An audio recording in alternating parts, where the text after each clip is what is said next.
Hi everyone, Whoop-Thinny, Whoop-Tano here, the internet's busiest music nerd, and it's time for a Redux review of the new Playboi Carti album, Lotta Red. This is the long-awaited sophomore album from one of the most beloved rappers in the game right now, Playboi Carti. It's only been a few years now, really, since Carti made his full mainstream ascent, striking gold with a subtly experimental and psychedelic brand of trap music on his Die Lit record. Personally, I wasn't really crazy about his breakout mixtape in 2017, nor was I impressed by the round of promo he got out of the XXL 2017 freshman class on which he was listed. But I have to admit, everything he was doing around that time did set the stage for how minimal, visceral, and envelope-pushing this project was. Now, of course, the magic of Die Lit does not boil down simply to Carti's earworm, repetitive refrains, his infectious,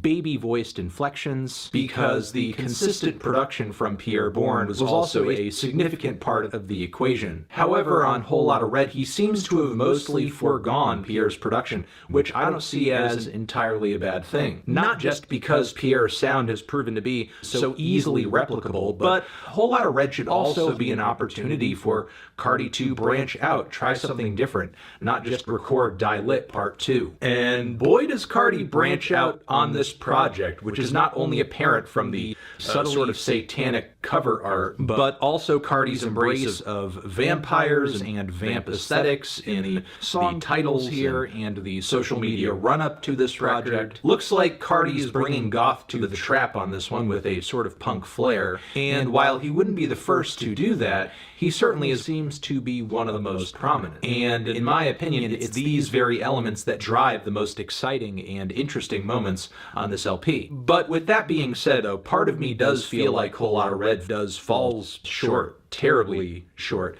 of realizing its full potential, due to not pushing things as far as it could have, while also sounding somewhat half-baked at points. It's worth reminding viewers that Carti ended up dropping this project over this past Christmas, 2020, so maybe the release ended up being a little too premature, especially since he was rumored to have redone a significant amount of the album quite significantly after numerous song leaks over the past year or so. The track list on this thing is also pretty bloated at 24 songs, making Die Lit's 19 seem trim by comparison, even though the runtimes between both records aren't significantly different. It's also got to be noted out that Carti varies up his vocal style on this record quite a bit too. Not just during the moments of this LP where he's straining his voice or screaming, but there are numerous points where he seems to have mostly abandoned the incoherent, infantile vocal inflections that he's known for, to the point where his bars are more crystal clear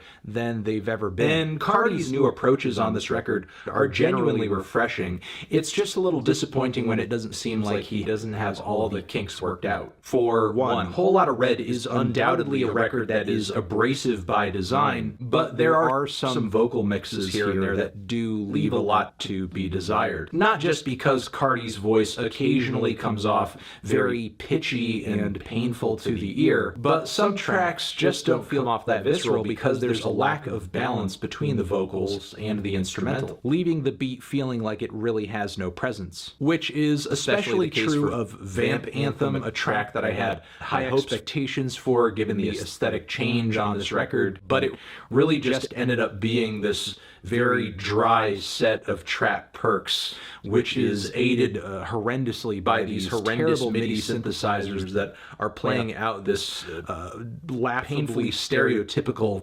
vampire intro on the song.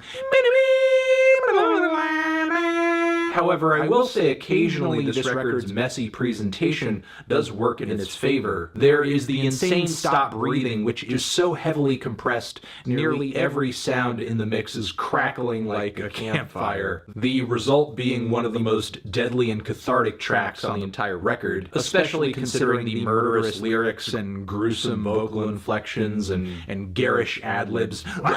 On That Time is similarly intense in my opinion. There's also the completely out of control Jump Out of the House, which is packed with this absolutely crushing bass and one demented vocal inflection after another. It seems like Carti is pushing a lot of those baby-voiced vibes to a new and more experimental place to a degree. Then the track Punk Monk may feature one of the most distorted instrumentals on the entire project. But this beat actually ends up being the foundation for a sobering moment of reflection for Carti, where he essentially starts listing out the various ways he has been mistreated, ignored, counted out, and betrayed in the music industry, naming names as well. There's one particular bar that stood out for me where he says that he's not friendly at all. He doesn't even want these other rappers on his songs. It's essentially an antisocial anthem, and the scant amount of features on this record certainly reinforces that vibe. And speaking of the features on this record, I think all of them bang. Kanye West on Go to the Moon sounds completely off of his rocker, and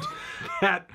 My God, that Budapest line is like classic Kanye all the way. I also like the experimental string-backed beat that this track delivers too. My one major disappointment with it is that Carti doesn't really have much presence on his own song. He comes in and drops a few bars toward the very end. Kanye and the beat itself both overshadow him. It just barely feels like a Carti song to begin with. Then there's Kid Cudi on the track Metamorphosis, whose trademark hums layer harmoniously over instrumental that sounds like it's sampled, I don't know, a part of the Castlevania soundtrack or something. Not literally, but the keys on this track instrumental do make me feel like I'm playing some like 8-bit 2D scroller where I'm like shooting at or stabbing some ghosts and ghouls. Lyrically, this track is pretty focused for a Carti song too, with him going into some of the personal and aesthetic changes he's undergoing in this recent album cycle. That's Metamorphosis. Then there's also Teen X featuring Future, where it feels like aesthetically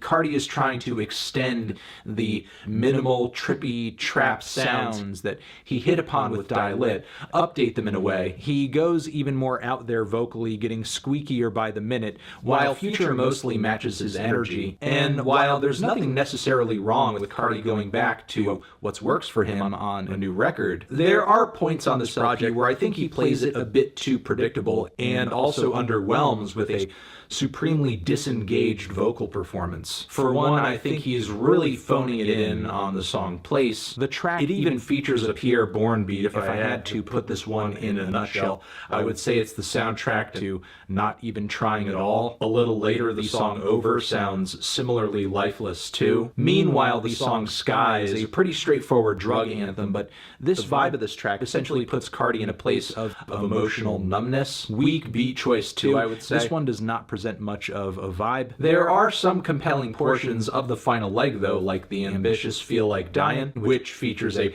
prominent Bon Iver sample. Also Die for a Guy, where Carti is reflecting on his past, his brother, Paranoia. But for the most part, this record really loses steam toward the end. I could keep going deeper into the minor details of this LP, more going over its various flaws, but honestly, I think it's pretty apparent at this point that Whole Lotta Red is very much all over the place. There are tracks that reinforce more of a vampire or a goth vibe. There are tracks that reinforce more of a Die Lit 2.0 vibe, or maybe even a Die Lit 0.1 vibe. There are also a few tracks that feel oddly derivative of his contemporaries, such as Young Thug or Lil Uzi Vert. There is some extremely safe and bland production on this thing that bores me to death too. Meanwhile, the more experimental mixes and instrumentals only slap some of the time. So yes, this thing is a flawed record, and I can see why it's created such a split in Carti's fan base. But with that being said though, the highlights here are so good. I can still understand and see the general attraction that some people are experiencing with this project. While I can't rate this record very high due to some apparent flaws, I wouldn't be surprised if this record ended up creating an almost 808s and Heartbreak type moment where, yeah, it's not a perfect LP, but the highlights are so bold and are so creative, they'll most likely be adopted by people who end up appreciating the record more for its ideas ideas than its execution. And of course, there's always the chance for Playboi Carti himself to expound upon these themes on a future record, which hopefully ends up coming out sooner rather than later. I'm feeling a decent 2 strong 5 on this one. Transition. Have you given this record a listen? Did you love it? Did you hate it? What would you rate it? You're the best. You're the best. What should I review next? Hit the like if you like. Please subscribe and please don't cry. Hit the bell as well. Over here next to my head is another video that you can check out. Hit that up or the link to subscribe to the channel. Anthony Fantano, Playboi Carti, forever.